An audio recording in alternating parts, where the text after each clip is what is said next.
مختار تليلي معجب بوديع الجيري بشخصية وديع الجيري؟ شخصية وديع الجيري معجب، حسه الإنساني وحسه اللي تحسه شعبي وليدها كما يقولوها. وانا معجب بكلماتك وتلونك يا المخ. ما عاونيش يوسف الزواوي وما عندوش الامكانيات باش يعاوني يوسف الزواوي. انا عاوني يوسف وديع الجيري يعاوني. ايه لا حول ولا قوة الا بالله. هو يحب يتكلم خدمه في الجامعة اوكي دبر راسه مش مشكل يصور في بصراحة 5 جنيه. شو رئيس الجامعة؟ شو الغول اللي عملوا هنا انت برئيس الجامعة ده؟ ايش دخلنا نعمل شو الغول اللي عملوا هنا؟ قلت لك شو نسينا سي مختار. تيزي ما عندي جيش انت وين ترى فيهم الرجال؟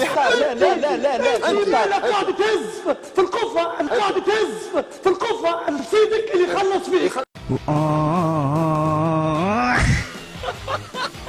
كرة القدم المنتخب الأول هو عنصر من عناصر العمل في الجامعة، لكن هو الجامعة، لكن هو مرآة الجامعة التونسية. مرآة الجامعة ايش بيه؟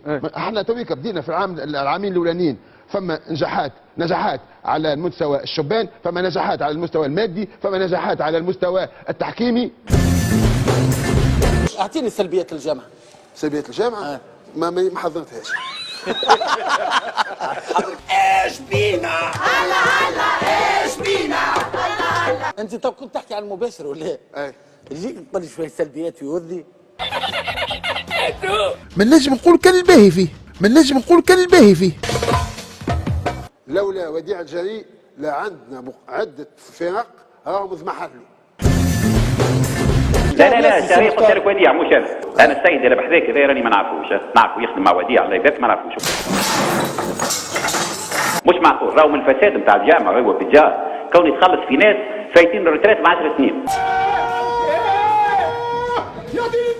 نبيل معلول انا في سابقا انت كنت معنا تهاجم فيه ما يقنعكش كمدرب، اليوم انا اللي مقلقني انك ما كنتش ثابت في تصريحاتك. انت كواليس شنو علاقتك مع الفريق الوطني؟ شنو تجي تقول لي نبيل معلول وعنده عقد عريض معناه ملا انت من الناس اللي تلعب في اللعبه نتاع الكواليس اللي حكمت الكره التونسيه. حمالدين ولدي وانا متاكد انه الشارع التونسي لا يصدق مختار تليل. علاش لانه باسم الشارع متضارب في الاقوال.